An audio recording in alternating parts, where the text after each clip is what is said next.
let's make it a point that the framework we've made for the construction of the Pyramid of Giza is actually made up of lines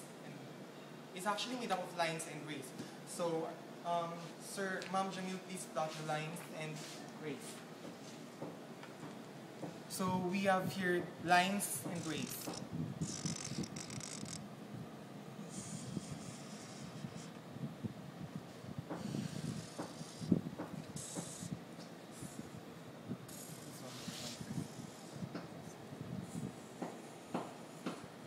So let's begin with the first pyramid.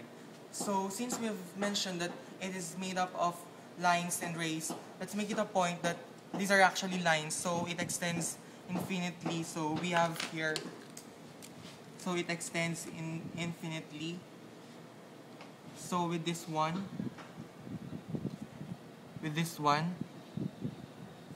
and with this one.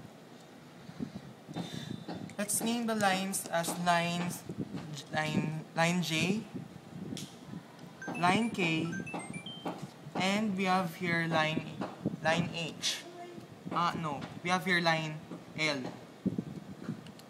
So we have here lines J, K, and L. And so when we say line, it is made up of points. It is made up of two or more points, and it extends infinitely in both directions. And so we have already mentioned the term point. When we say point, it is an exact location in a space.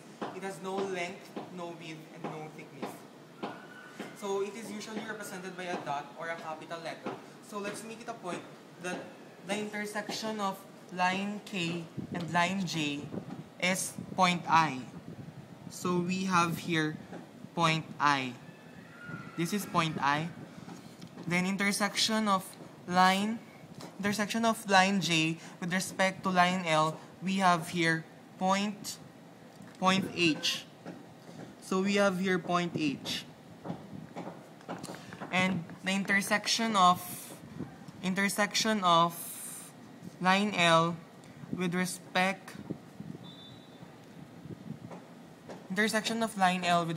to line K, we have here point J. So this is the intersection. We have here point J. So next we have the term plane. When we say plane, it is a flat surface made up of points. It also extends infinitely in all directions. So it is usually named by at least 3 points that lie. It is usually named with at least 3 points not lying on the same line in a plane. So let's make it a point that there are points here. So we have here points B, point C, and point D. So we could actually name this as plane B, C, and D.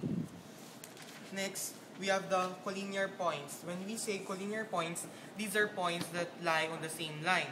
So we have here points B, C, and D. These points are actually non-collinear because they don't lie on the same line. So when we say collinear, we have here points H and points I. Point H and point R are actually collinear points because they lie on the same line, which is line J. So same is true with points I and points J. Point I and point J because they lie on the same line, which is line K. Also, we have here points H and J since they lie on the same line, which is line L. So next we have the coplanar points. When we say coplanar points, these are points lying on the same plane. So we could actually say that these points B, C, and D here, are actually coplanar points because they lie on the same plane. So, and otherwise, they are non-coplanar points if they don't lie on the same plane. So next, we have concurrent lines.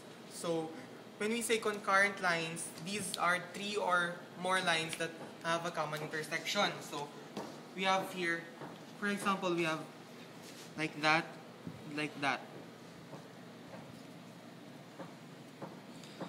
So they have one common intersection. So these lines are actually concurrent lines. So next we have coplanar lines.